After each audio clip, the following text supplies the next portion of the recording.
अस्सलाम वालेकुम व्यूवर्स, उम्मीद करता हूँ आप सब खैरियत से होंगे। आज मैं आपके लिए एक और न्यू वीडियो के साथ हाजिर हुआ हूँ।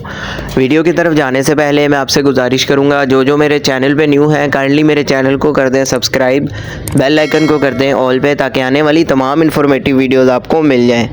आज हम जिस बारे में बात करेंगे वो है ऑगमेंटन टैबलेट, जिसको बनाता है GSK ग्लैक्सोस्मिथक्लाइन, एक मल्टीनेशनल अच्छा फार्मा है।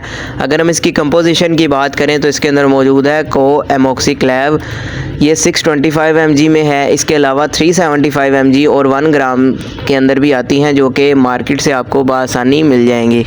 तो ऑगमेंटन टैबलेट का इस्तेमाल एज आ एंटीबायोटिक के तौर पर किया जाता है, यानी अगर आपके जिस्म में किसी किस्म का इन्फेक्शन बन गया है उसको ख़त्म करने के लिए इसका इस्तेमाल किया जाता है। सबसे पहले अगर हम बात करें तो इसका इस्तेमाल नमूनिया में, जिसमें होता यह है कि आपको सांस लेने में मुश्किल पेश आती है, जिसकी वजह से आपको इन्फेक्शन वगैरह बन जाता है, उसको ख़त्म करने के लिए इसका इस्तेमाल करवाया जाता है। और जो है अगर आपके कान वगैरह में किसी किस्म का इन्फेक्शन वगैरह बन जाता है किसी वजूहात से, तो उसको ख़त्म करने के लिए भी इसका इस्तेमाल किया जाता है। इसके अलावा मैं आपको बताता चलूँ, इसका इस्तेमाल RTI यानी रेस्पिरेटरी ट्रैक्ट इन्फेक्शन, सांस की नाली में अगर आपके किसी किस्म का इन्फेक्शन बन गया है उसको ख़त्म करने के लिए इसका इस्तेमाल करवाया जाता है।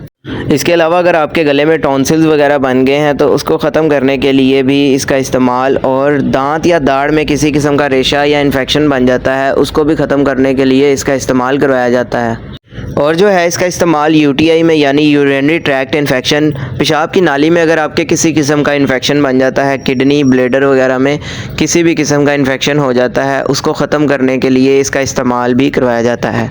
इसके अलावा सर्जरी या ऑपरेशन वगैरह अगर आपका होता है जिसकी वजह से कट लगाना पड़ जाता है जिस्म के ऊपर, तो उसके बाद जो रेशा वगैरह बन जाता है उसको ख़त्म करने के लिए भी इसका इस्तेमाल करवाया जाता है। और अगर आपके किसी भी किस्म का इन्फेक्शन हो जाता है जिस्म के ऊपर, फोड़े फिंसी, रेशे वाले दाने, किसी किस्म का भी इन्फेक्शन वगैरह हो जाता है जिस्म के ऊपर, जिल्द के ऊपर रेशा वगैरह बन जाता है, तो उसको भी ट्रीट करने के लिए, ख़त्म करने के लिए इसका इस्तेमाल करवाया जाता है। इसके अलावा अगर हम इसके इस्तेमाल की बात करें तो इसका इस्तेमाल दिन में 1 मरतबा 1 टैबलेट और 2 मरतबा भी करवाया जाता है। कंडीशन के हिसाब से डॉक्टर्स इसका इस्तेमाल करवाते हैं। इसके अलावा अगर आप बच्चों में इस्तेमाल करवाना चाहते हैं तो मार्केट में सिरप फॉर्म में आता है, उस हवाले से मैंने वीडियो भी बनाई हुई है, ऊपर मेंशन कर दी गई है, आप देख सकते हैं। बाकी अगर आप इसका इस्तेमाल करना भी चाहते हैं तो मैं आपसे यही कहूँगा कि आप अपने डॉक्टर के मशवरे के साथ इस्तेमाल करें, ताकि बाद में आपको किसी भी किस्म का साइड इफ़ेक्ट देखने को ना मिले। तो अगर हम इसके साइड इफ़ेक्ट्स की बात कर लें तो मुंह का खुश्क होना, इसके अलावा स्किन के ऊपर एलर्जी वगैरह, रैश वगैरह हो सकता है।